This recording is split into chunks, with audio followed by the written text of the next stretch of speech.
You're watching Up to Speed on Cardinal Television at St. John Fisher College. Hello, everyone, and welcome back to Up to Speed, a show that brings you up to speed on some of the big stories within the sports world this week. I'm your host, James DC, and let's get right into the show. Kicking off with March Madness, well, it's madness. Florida cruising past Virginia to advance to the Sweet 16, Wichita State just barely squeaking by against Dayton, UNC with a big win against Texas Southern, and the huge upset as Wisconsin takes down top-seeded Villanova. March Madness is always a fun part of the year. How are your brackets actually doing? The Naismith Trophy is still up for grabs. Villanova's Josh Hart, Kansas' Frank Mason III, Purdue's Caleb Swanigan, and UCLA's Lonzo Ball are the finalists. These men were announced Sunday by the Atlanta Tip-Off Club. The winner will be announced April 2nd. Hometown favorite Syracuse Orange went up against Ole Miss Saturday in the NIT quarterfinals. Many say that Syracuse was snubbed out of the NCAA tourney, but still ended up as the #1 seed in the NIT.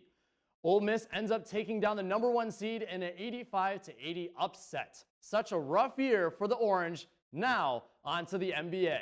The NBA fined 2 Los Angeles Lakers players and 1 from the Milwaukee Bucks for an on-court scuffle that broke out during this weekend's game. Bucks center Greg Monroe and Lakers guards Nick Young and D'Angelo Russell were the ones fined. The Lakers are 20-49 this season.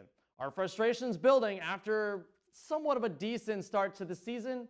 Who actually knows? Blake Bortles has spent the past 2 months working on his mechanics with his throwing coaches in California. After recently hired VP Tom Coughlin blatantly said that Bortles is not the for sure starter next season. Bortles isn't worried though. He states it's huge. It's as big as however you want it to be, but regardless, we've got to be here on April 10th for the offseason conditioning. Let's see if Bortles can prove to the front office of the Jaguars that he belongs there.